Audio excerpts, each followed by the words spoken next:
Pagpalain po natin ang bawat isa. Let us bless each other po. Sabihin po natin, you are the source of blessing. You are the source of blessing. Pastor Sheila, you are the source of blessing. Amen. Ayan po.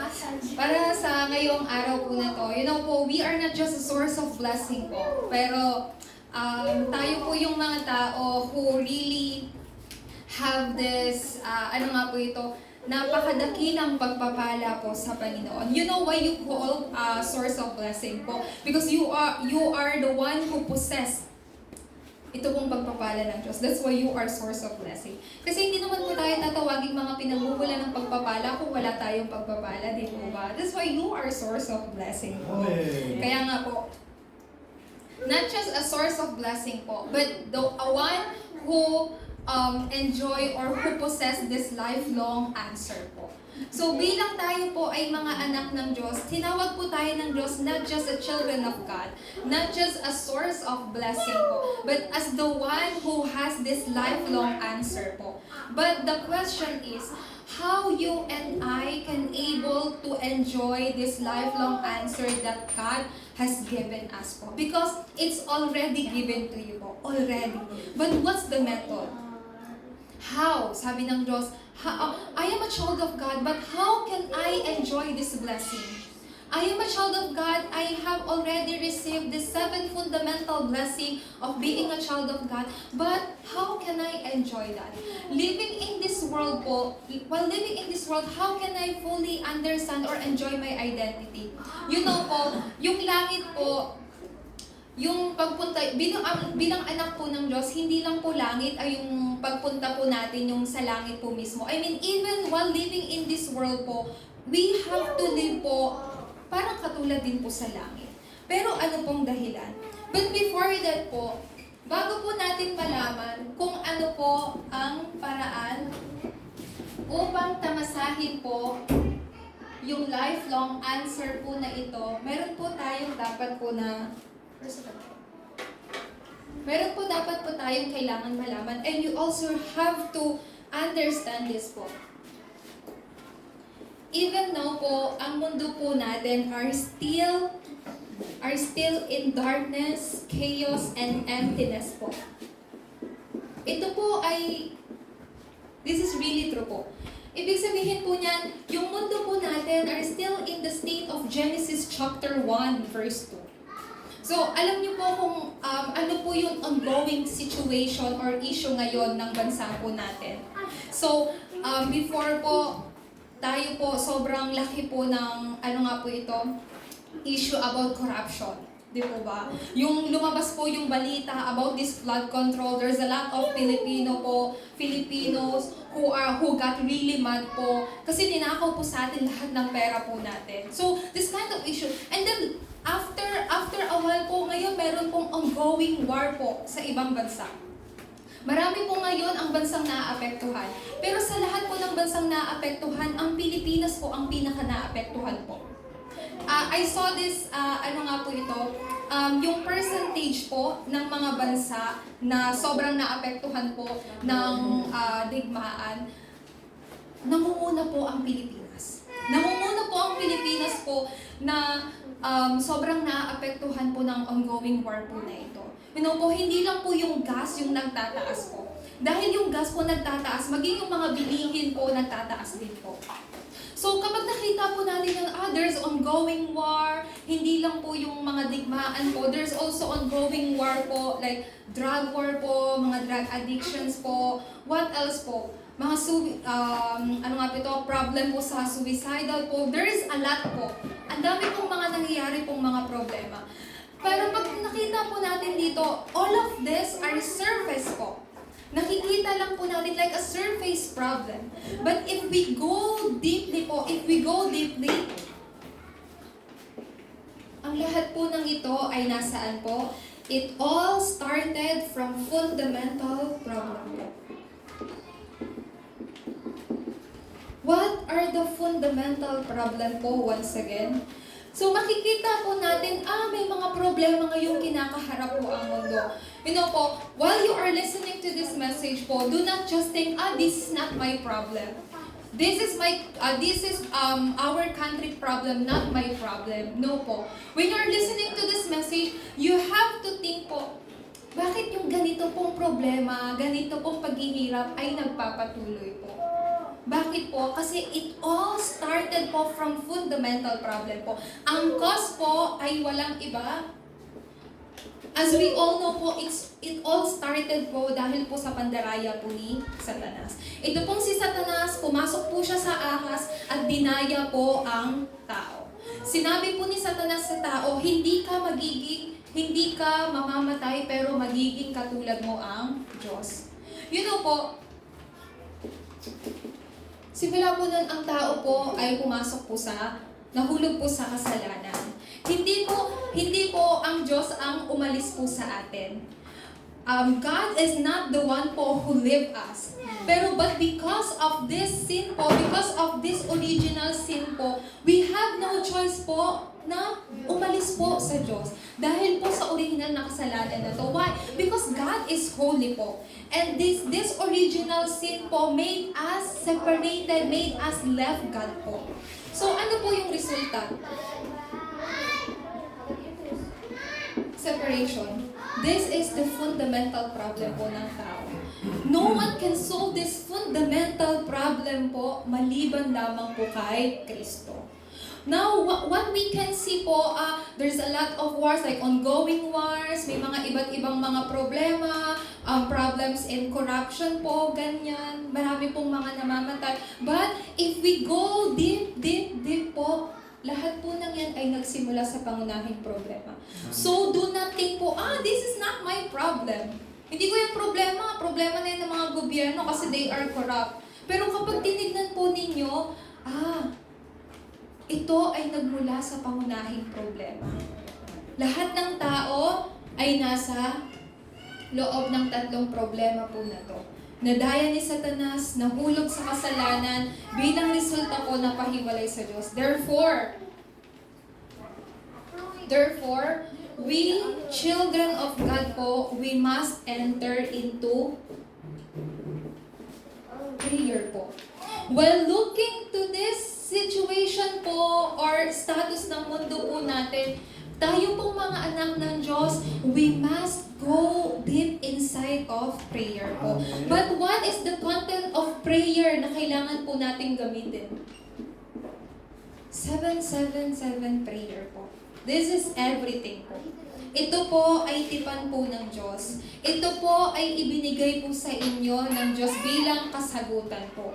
Huwag lang po kayo pong manalangin. When you pray po, kailangan nyo pong gamitin ang panalangin po na ito. Because it includes po, yung Diyos po, He leads you into His absolute sovereignty po. God is Almighty po. Therefore, He's sovereign everything po. We might ask po, or sometimes po we don't understand why this kind of problem are happening po. But lahat po ng yan ay nasa loob po ng paghahari po ng Diyos. Bakit po? Kasi ang Diyos po ay makapangyarihan. That is why po, having this prayer po, it is enjoying not only the absolute sovereignty of God, but Christ also. It is enjoying tanging si Kristo po. You know po, when you keep on including yung prayer po na to sa inyo, hindi lang po si Kristo, hindi lang po ang Diyos ang tatamasahin po ninyo, maging si Kristo po, at ito po ay maitatatak, may uugat at magiging likas po sa bawat isa. To the point po na ang lahat ng partisan po ni Satanas po ay mawawasak po. You know, alam niyo po kung bakit, why do we have to continue this prayer po? To the point po that Satan has no place po within you. Of course po, we are no longer slave of Satan. I mean, we are no longer children of the devil po. Pero kapag tayo po ay nagpadaya po sa kanya, we might say po na maaaring magkaroon po ng lugar si Satanas po sa atin. Pero, kaya po ibinigay po sa atin ng Diyos ang kanya pong paraan. It is through this prayer po na pinapanghawakan lamang po si Kristo, ang kaharian po ng Diyos, maging yung pagkilos ng kanya pong kaharian. Kaya nga po, when you go deep inside of this prayer po, ano po yung maiintindihan po ninyo? Then you also have to understand po, maintindihan, ang pinaka-highest priority ng buhay ko ay walang iba kundi ang pagsamba at panalangin. Not just a high priority, but a highest. Not just a priority, but a highest priority ng buhay po natin. Tayo po ay may iba't iba pong layunin po sa buhay po natin. May mga iba't ibang gawain po tayo. But children of God's priority po, must worship God po, ay yung sa pagsamba lamang po sa Panginoon. Bakit po sa tingin po natin, the highest priority of our life is worship and prayer po? Because it is building this partisan of your life po. So, unti-unti pong naitatagtag ang partisan po na ito sa buhay po ninyo. Kaya nga po, when you truly understand po that this world is in this kind of situation or state po right now, pero children of God should not worry about anything but to go inside of prayer po. You know po, when we face or see a lot of problems po, there are times na it makes us feel disappointed, discouraged, tama po ba? Pero just like what I said sa pangalawa po, even though you are facing problems, you are seeing those problems po, if you go inside of prayer po, you will change, you will transform everything into prayer po. Mababago niyo po yun sa lahat po ng panalangin. Bakit yung ganitong problema nangyayari? Bakit yung ganitong sitwasyon nangyayari? Kasi kailangan kong manalangin. It is a time to change or transform everything into prayer po. What you see, what you hear, like people you meet po, everything po, lahat po ng bagay na naririnig po ninyo, you just have to change that, transform it into prayer po. Why? Because you are children of God. Amen. Children of God must change his and her eyes po the way he see or she see people's po. Children of God must change po the way we think. Bakit po? Kasi God has given us, binigyan na po tayo ng Diyos ng kanyang mabuting balita. Because if we see problems as it is po, then we will be deceived by Satan. If we see crisis as it is, then we will be deceived by this crisis po. You know po, sino po ito? Si Joseph po. Like for example, si Joseph. If Joseph po saw his situation as it is po, he will be 100% disappointed po. Why? What kind of situation did he experience po? He was sent to Egypt po as a slave. Not to be OFW po not to work in Egypt, but to become slave po. If he saw his situation as it is, 100% po, he will lose his strength po. But you know po, dala-dala possessing this covenant of God po, having this time of prayer po, si Joseph po was able to pray in every situation po. He was able to enjoy po that the Lord was with him. So ganun din po. Do not see problem as it is. Instead, you have to go inside of prayer po that allows you to enjoy the power and the blessing of God's throne po. Amen po ba? Amen. Kaya ano po yung dapat po ninyo pong tanggapin para po sa ating main message po? You and I have to go into the enjoyment of ano pong klase pong pagtatamasa? Enjoyment of answered prayers. Hindi na po ito yung mga panalangin na sasagutin pa lang, pero mga panalangin na sinagot na po ng Diyos. All we have to do is to go into that enjoyment po ng answered prayer. Kasi inihanda na po ng Diyos. God already prepared this po. So one thing is remain, all you have to do is to go into that enjoyment po. Kasi ibinigay na nga daw po ng Diyos. Then, how can we go into that enjoyment po?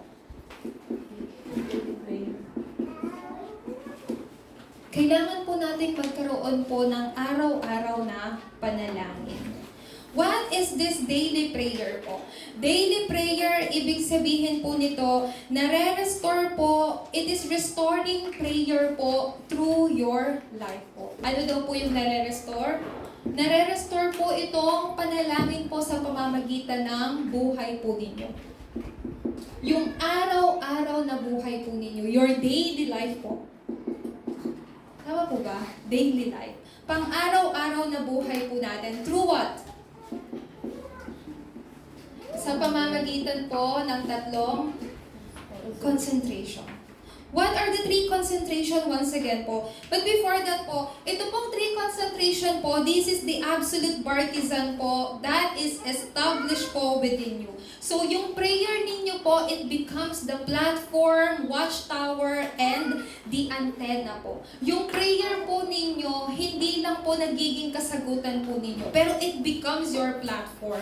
Why? Ano po ba yung platform? Dahil kayo po ay naitatag na bilang isang mga absolute watchtower. As an absolute watchtower po, God is preparing you bilang absolute platform. What kind of platform po? You are a platform po where people gathered to you po kasi meron kayong answer. Meron kayong kasagutan po. Hindi sila po, they will not just come to you po because you are, you are possessing something special po. Pero because you possess po yung tanging kasagutan po ni Jesucristo, that's why people are gathered po sa inyo. Pero alam niyo po yun, kapag ang isang tao po, when he or she possess po, like a special skill po, may pagkakataon po na people can gather around that person po. Pero bakit po kayo ay tinatag po ng Diyos bilang kanyang mga platform po? Kasi gusto po kayong gamitin po ng Diyos upang iligtas po ang ibang tao. So, una po sa lahat, this is your morning time.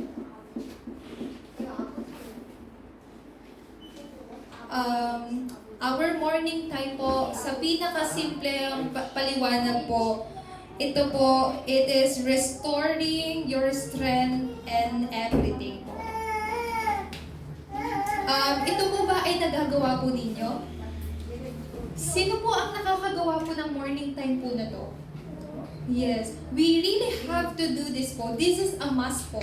Hindi lang po ito, this is not just restoring your strength po. But this is the way to restore everything po. Lagi po nating tandaan, this is the way to restore everything. Your spirit, your soul, your body, your health, lahat po, ito po ay nare-restore. So, kailangan po natin magkaroon po ng oras po ng umaga to really receive po yung kapangyarihan mula po sa trono and to be able po na ma-enjoy po ito sa buhay po natin. So, what is morning time po? The moment you open your eyes po, you just have to continue prayer po while breathing. Napaka-importante po nun.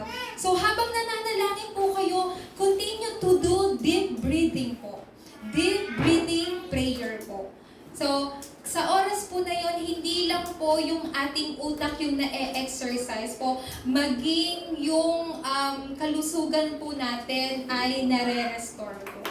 At pag sinabi pong morning time, meaning to say po, it is a time to conquer the universe po. Pangalawa po, how about at day naman po? At day po, katulad po ng sinabi ko po kanina, you meet a lot of people po. During the day, you meet a lot of people, you see a lot of things, you hear a lot of things po. Tama po ba? And somehow, those things either will give you happiness or sadness po. But, in everything po, kailangan nyo po yung baguhin po. You have to change it into prayer po. Change into prayer. Then, the way you see things po will be changed. The way you see problems will be changed po. The way you see people will be changed. At first, you criticize them, then it will eventually change po. When you understand this daytime po. Bakit po? Why God allows us to meet people po? Not just, hindi lang po, may mga tao po who, hindi po natin talaga maiwasan. There's people po, or person na nakakapagbigay po sa atin ng scars. But, when you restore your strength po in the morning, truly po, you can change everything into prayer po. The way you see things po will be changed. Meaning to say po, your perspective po will be changed po. The way you see this world po ay magbabago rin po. Kayo po ay napaka-importante po. Hindi lang po yon. Sa oras po na yon, during the day po, this is the time to conquer the world po. This is how you should, this is how we adult must teach our remnants po. At the young age po, ang dami po nilang mga namimit po na mga kaibigan. So you really have to teach them po, paano po nila ma-change yung lahat po ng bagay sa panalangin po. Because if you will just teach them na, may umaway sa'yo, sige, awayin mo din. If you will just teach them just like that po, they cannot change their perspective po. They cannot change their level po. May nag-criticize sa'yo, criticize mo din. If you will just teach them like that po, they cannot live in this world po. That's why po, during daytime po, it is to conquer the world po. Then, how about your nighttime? Nighttime po, yes, dahil sa pagod po natin, minsan natutulog at nagpapahinga na lang po tayo. But at nighttime, this is a prayer where you create your masterpiece po. Ibig sabihin po nito, where you create this 300%. Maybe this 300% is still hard for you po to understand. Pero sa pinakamadali pong salita, during nighttime, it is a prayer that fills you up po. Ibig sabihin po niyan, yung panalangin kung saan po kayo po ay nagkakaroon po, muli po ninyo kino-confirm po yung kasagutan po ng salita po ng Diyos. During at night po, hindi lang po kayo magpapahinga po. Pero as you rest po, as you lay down po, you're just confirming once again, what happened this whole day? How did I receive the answer? Sino yung mga taong na-meet ko today? Just like that po, while you are laying down po sa inyong pong mga higaan. Of course, sa mga adult po natin, may mga na po tayo, may mga limitations na po tayo. But then, as you lay down po, just think about it. What kind of message did I receive last week? What kind of forum did I share last week? Di po ba? Or during the whole day, how did I was able to enjoy itong answer na to? It is confirming po once again yung salita po ng Diyos. As you rest po. As you rest. Kaya nga po, during night time, this is to conquer your future. This morning time, to conquer the universe. During daytime, it is conquer the world. During nighttime po, it is to conquer the future. You also have to teach this po sa ating mga susunod na generation. You know po, during this age po, children are really into phones, really being addicted into phones po, gadget. And during at night po, it is really important, they have to take a rest po. But most of the children po, Satan really stole their night time po. So there's a lot of children po who really cannot sleep po during at night. Why? Because they really fall into gadget po. Some of the children po, they're sleeping like 1 a.m., 2 a.m. while using their phone po. And at some point po, if I am not careful, me too, if I am not careful enough po, me too or we too can fall in the same kind of situation po. Kaya nga po, Satan will steal our children, morning, day, and night. Because they cannot sleep at night, absolutely, they cannot use their morning time po. Tama po ba? Kaya po, kailangan po nating malaman po ito. even this 3 concentration, Satan will try to steal this away. Kaya po, kailangan po natin magkaroon po ng, we have to go into 7-7 prayer po. That allows us to have 3 concentration. Therefore po, kapag nagawa po natin itong 3 concentration po, sabi po ng Diyos, then it is only natural that you will receive this 24, 25, and eternal answer. Ano po yung 24 hours prayer po? Sa lahat po ng ginagawa po ninyo, isipin nyo lang po, sa lahat ng ginagawa ko, anumang iniisip ko, kailangan kong ilagay ito sa panalangin. Kahit anong sitwasyon, kailangan ko laging makita si Kristo. Nagluluto ako, naglalaba ako, nagpapakain ako ng anak ko, ng apo ko. All I have to do is to think always itong panalangin at yung salita na tinanggap ko. That is 24 po. Whatever you do, you are thinking this Christ po. Whatever you do po, you are seeing this Christ sa lahat po ng work na ginagawa po ninyo. Sa lahat po ng mga taong namimit po ninyo, you are seeing this Christ. This is 24 po. Kapag meron po kayong 24 hours prayer po, you can have 24 hours thanksgiving po sa Panginoon. It will naturally come po. Kasi you are thinking about this Christ, salvation that He gave to you po, 24 hours, then naturally 24 hours thanksgiving po will follow. Then, this 25 po, it's God's power.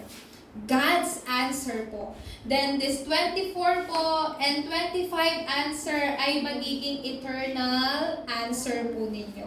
Pag sinabi po walang hanggang kasagutan po, it goes for eternity po, hanggang sa inyong susunod na henerasyon. So, hindi lang po yun. Kapag po nanalangin po kayo for 24 hours po, this is a prayer where you can, ano nga po ito? A prayer that takes place anywhere po. Kahit nasa saan po kayo. So, you are that kind of, meron po kayong ganong identity. Tapos sa oras na yon,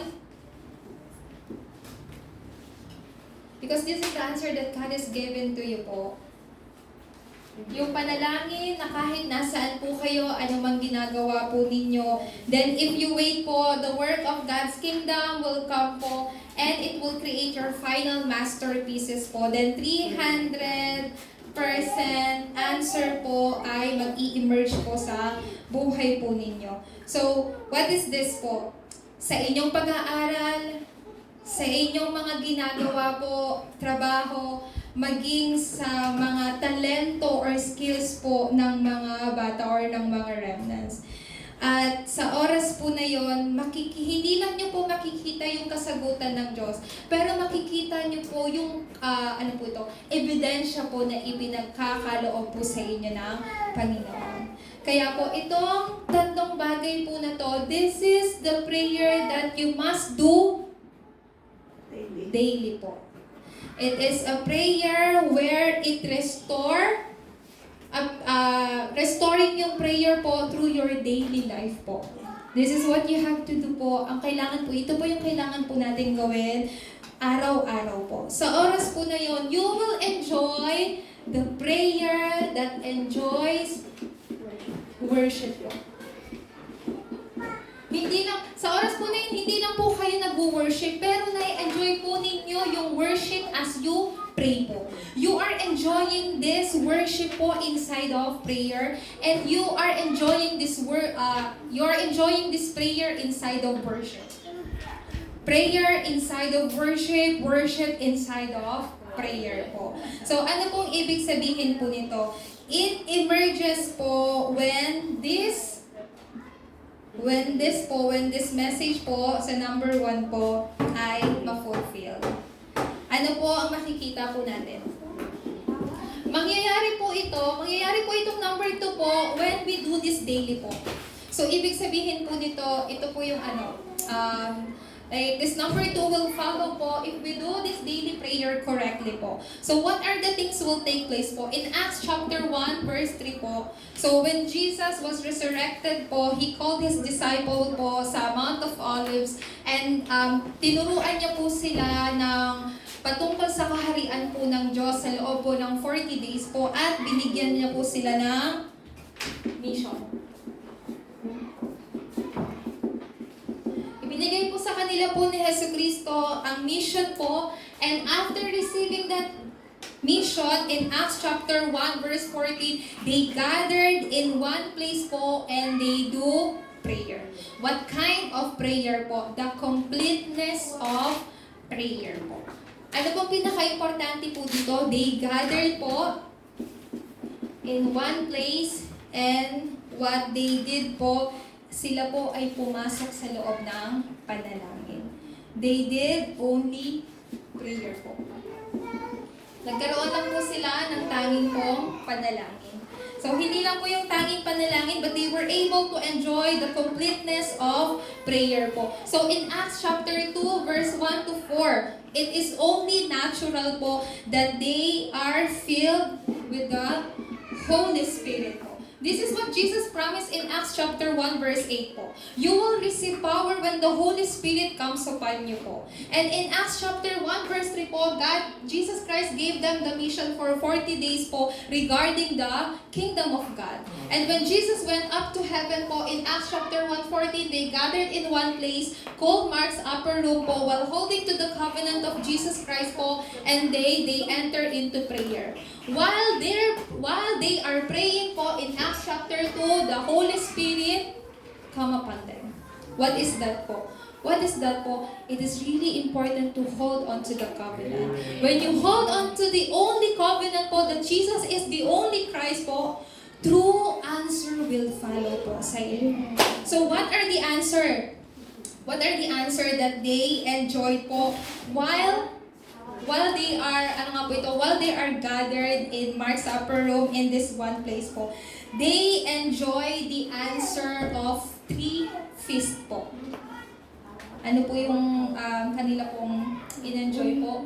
3 feasts. Ibig sabihin po nito, what they enjoy, this covenant, is the covenant of Passover, the work of salvation, the Pentecost, the working of the Holy Spirit po, and the ingathering, which is the throne, the background of the throne. This is the covenant that they held on to po. Nung sila po ay nag-gather, ganun din po kayo. As you do this daily prayer po, why don't you also hold on to this covenant po? Si Jesus ang aking Kristo. Si Jesus Kristo, tinapos niya na ang paghihirap ko sa krus. You don't have to suffer anymore po. To the point, why do I have to suffer? Jesus Christ ended my suffering on the cross already po. Kaya ang dapat lang po nating gawin ay pasasalamat. Kaya nga po, let's see. Sinabi ko po sa inyo po kanina, they were filled with the Holy Spirit, and true answer they received po. In Acts chapter 2 verse 17 through 18 po.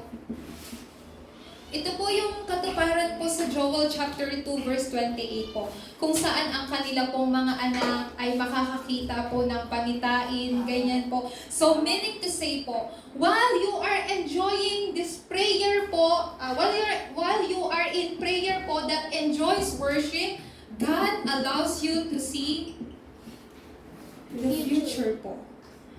Ito po, isa rin po itong isang bagay na kailangan po natin, kailangan ng mga remnants po na malaman. While they are giving their worship to the Lord po, God allows them po to open their eyes to see the future po. Kayo din po, habang nakaupo po kayo po dyan, and while you are listening to the Word of God po, God allows you po na makita yung future po ninyo sa pamamagitan ng inyo pong mga susunod na henerasyon. Kaya nga po, not only that they receive, but in Acts chapter 2 verse 42 hanggang 47 po, what we read earlier po, yung katuparan po ng salita po ng Diyos, the fulfillment of the word po ay nakita po nila. So, not just the word po, pero yung fulfillment po ng answer. yung katuparan po ng salita po ng Diyos. You know po, ang pinaka-key point po dito in prayer that enjoys worship po, ibig sabihin po niyan meron pong salita, they were able to see yung answer po sa kanila pong sarili, sa loob po ng simbahan, to the point po hanggang po sa kahit paglabas po ng kanila po, paglabas po ng simbahan, ibig sabihin po nun sa field po. So, now today is, ano nga po ito? Sunday po. Today is Sunday, tama po ba? And after receiving this word po, of course, you will, kayo po ay uuwi sa inyong sarili-sariling mga tahanan. Ito pong mga disciples po, after receiving this word po, they did not just receive the word po. They held on to this word po at nakita nila yung fulfillment po na yun sa buhay po nila, maging sa field po nila, ibig sabihin sa daily life po nila. Meaning to say po, if you follow the word that will surely be fulfilled, you will enter into the flow of answered prayer and evangelism po. Amen. Saan daw po nyo makikita po yung kasagutan ng yung kasagutan po at evangelism po? When you follow the word and hold on to the word po. Now, what you are receiving is the word of God. What you are receiving right now is the covenant po. So when you hold on to this and follow to this answer po, you will go inside the flow of the answer ng salita po na to at ng ebanghelyo. Kaya nga po, on the seventh day po, pag sinabi po natin seventh day is Sunday po. So, di po ba sa isang linggo po, like we have 7 days po. So, pinaka 7 day is our worship day po. 6 days po from Monday to Saturday po, para po nating, ano po yun, daily life po natin. So, let us say po, during that 7th day ng Sunday po, this is the day where the absolute mission of prayer emerges po. This from daily prayer po, tapos the prayer that enjoys worship. You can enjoy this po throughout your daily life po, from Monday to Saturday. And here on the 7th day, on Sunday po, this is the absolute mission po, na makikita po ninyo that God will give to you po sa pamamagitan po ng panalangin. The absolute mission for prayer po. Kasi because you are holding and enjoying this po through your daily life po, then on the 7th day ng Sunday po, marirealize ninyo, ano yung mission, yung absolute mission na ibinigay sa akin ng Diyos. You are confirming that po. Sa oras po na yon, the work of God's kingdom po ay makikita po ninyo. So, hindi lang po yon. During the 7th day po ng Sunday, 7th day po, which is Sunday po, ito po ay you are able to check yung message po. Meron po tayong tinatawag po na hindi ko po alam, I'm not sure if I have to if I have to share this to you po. Pero merong mga pinapanood, we are listening po sa mga mensahe po, may mga mensahe or salita po ng Diyos na kailangan po nating sundin po. Pero kapag tuwing linggo po, ang kailangan lang po nating gawin, kailangan nyo lang pong i-check po yung mensahe po na ito. Siguro po maaga pa po, it is too early po for you to understand po what are the assembly messages po, headquarters messages po na nare-receive natin. Pero during Sunday po, do not lose hope po of checking this word of God po na tinatanggap po ninyo. It is just to check po actually. So like for example po, let's say, today you receive this method of lifelong answer. Today is Sunday po. So tomorrow you have Monday hanggang Saturday po. So during ng Monday to Saturday po, you are just checking, enjoying this message po. And the next Sunday po, you will confirm this message po once again when the next Sunday comes. It is just to check po. Amen po ba? Did I explain it well po? So anyways po, pangatlo po, in every message po, God always give this core message po. Key.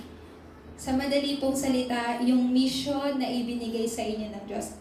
O kaya yung salita na ibinigay sa inyo ng Diyos. God given word. yung ibinigay na Diyos na kanyang salita. Then sa oras po na yon, di po ba like some of you are jotting down po yung message po natin? Then you can make it as your prayer journal po. Can make it as your prayer journal po. If you are writing down po yung message po natin, or if you are writing down your prayer po, or just write down yung forum po ninyo, from starting from today po, why don't you write down your forums po and your prayer topics po? Kasi if you will write down po, if you will write down your forums po and your prayer topics po, it will become your own record po. To the point that your next generation po will see it as as a legacy po na ibinigay na galing po sa inyo. Kasi it's yours po. Ano po bang may papamana po? Ano po may papamana natin sa ating susunod na henerasyon? We don't have big land. We are not rich po.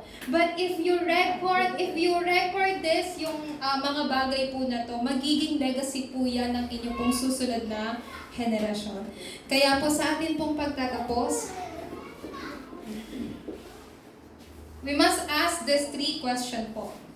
What is absolutely necessary?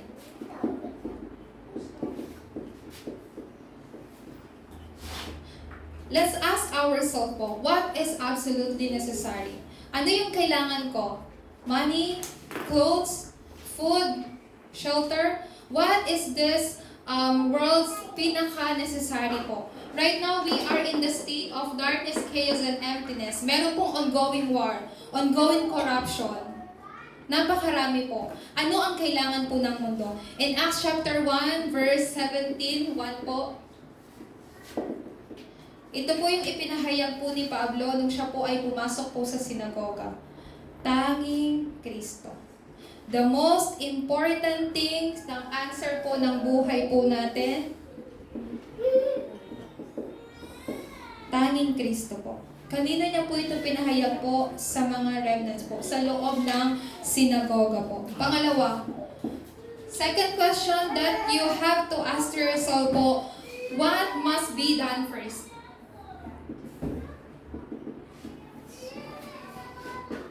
Ano po yung dapat po munang mangyari?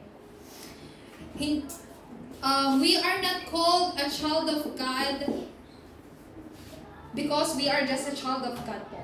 We are called child of God po because we have responsibility and priority po sa Diyos. What is it po? Worship and prayer. This should be done first sa buhay po natin. From that moment on po, things that must be enjoyed po will follow. What are the things that we have to always enjoy po? You must enjoy the true answer po. The true answer po, at sa oras po na yon, the kingdom of God and His Word will be accomplished po. When this true answer emerge po, God's kingdom and His Word po will accomplish po. Mangyayari po. Kaya po, why don't we always ask these 3 questions po sa buhay po natin? You know po, when the work of the Holy Spirit, when the Holy Spirit works po, all the forces of darkness po, all the authority of Satan will crumble down and flee away po. And God will send the heavenly host po, heavenly angels po. Kaya nga po, kapag magkaroon po tayo ng ganitong klase ng panalangin, machi-check po natin ito during ng 7th day po, which is Sunday. So, starting from today po, I really pray na today hanggang sa susunod po na Sunday, may you be able to do this kind of daily prayer and daily worship po that really enjoys po your lifelong answers in Christ po. Amen. Palakpakan po natin ang Panginoon. Tayo po ay manalangin. Let us pray po. Let us pray. Our dear Heavenly Father God, maraming salamat po sa pagkakaloob po sa amin ng inyo pong salita. Sa pagbibigay po sa amin po ng habag sa pamagitan po ni Kristo po, na siya po ang aming tagapagligtas at solusyon sa lahat ng aming pong mga problema. Salamat po sa pagkakaloob po sa amin, Panginoon, ng kasagutan na nagpapaunawa po sa amin na kami po ay nasa loob na po ng tipan po ni Kristo. Naway ito po ay amin pong tamasahin sa araw-araw po namin buhay habang kami po ay pumapasok po sa oras po ng pananalangin at sa oras po ng pagsamba. Ito po ang aming dalangin sa tanging pangalan ni Jesucristo. Amen. Amen. Tayo po yung mawin. Let us confess po, Jesus is the Christ.